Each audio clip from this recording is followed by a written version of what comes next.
Hi, David here, CEO and founder of the Freedom Founders community. Why dentists can't retire? Oh no, look, they can retire. All dentists eventually retire, as all people eventually retire from their jobs, their careers, their businesses, their practices. Everybody eventually retires, but the point is, can you do it on your own terms?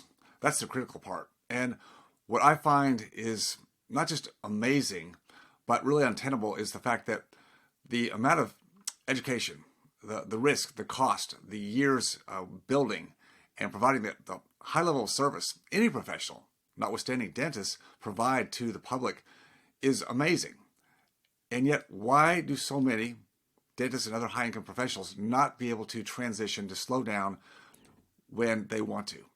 In fact, unfortunately, I know many, I talk to many on a weekly basis that are in their mid 60s, late 60s, even in their 70s, and still having to push forward because they haven't done what? They haven't provided for their future. As a high income professional, the blessing is because of the work that you've done, that we did to get there, we can earn with our labor, trading time for dollars, a better than average income. And that is deserved as long as we provide it with ethics and also with integrity. Assuming that's the case, then we live a good life, but we never really focus on how to make that money that we earn work for us. That's where it falls apart. And we don't think that there's ever going to be a date that we're going to run out of time because we can always make more money. Well, you can make more money until you don't want to anymore, or maybe you can't.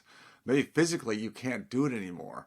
You're tired, you don't want to do it anymore. You'd rather spend time with your family and make memories.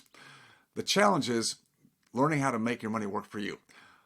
I think you can do it in many different formats, but what I found was that tangible assets, in this case, real estate, alternative investments, alternative outside of the financial markets, it's harder, but it's easier to come up with the constructs to allow you to live that life of freedom after you decide not to trade time for dollars anymore. Why? Because tangible assets will provide recurring, sustainable, predictable income. It's an asset. It's like your business, except your business, you have to work in it, unless you're a CEO of the business.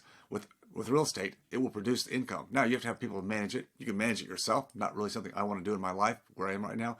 But you can have other people manage it for you. The key is you've got an asset that not only is going to maintain value, but it's going to continue to produce the income on an inflation hedge basis. Going forward, the cost of living is not going to go down. And this is one of the other aspects that's going to cause people a lot of trouble that have gotten used to putting money into 401ks or other passive investing, where it had nominal inflation, very nominal inflation for the last 40 years. Totally different ballgame today. The cost of living, the inflation factor is here to stay, and it's going to cause greater and greater difficulty unless people learn how to actually focus on investing their capital and shepherding that capital going forward. You've been able to make a great living doing what you do. You can learn to do the rest, but you've got to put some time and effort into it. You have to make a commitment to do it. If it was easy, everybody would do it. If it's something you really want, you'll make the time and effort to do it. Find a group, find mentors, find other people that have already done it. That's where you fold time. That's where you collapse time to get to your freedom goals. I've done this for my last 40 years of my life, and it's served me and my family well, and now served hundreds of other doctors and their spouses through the Freedom Founders community. It may be a place for you, but you've got to be the one to check it out. See you next time.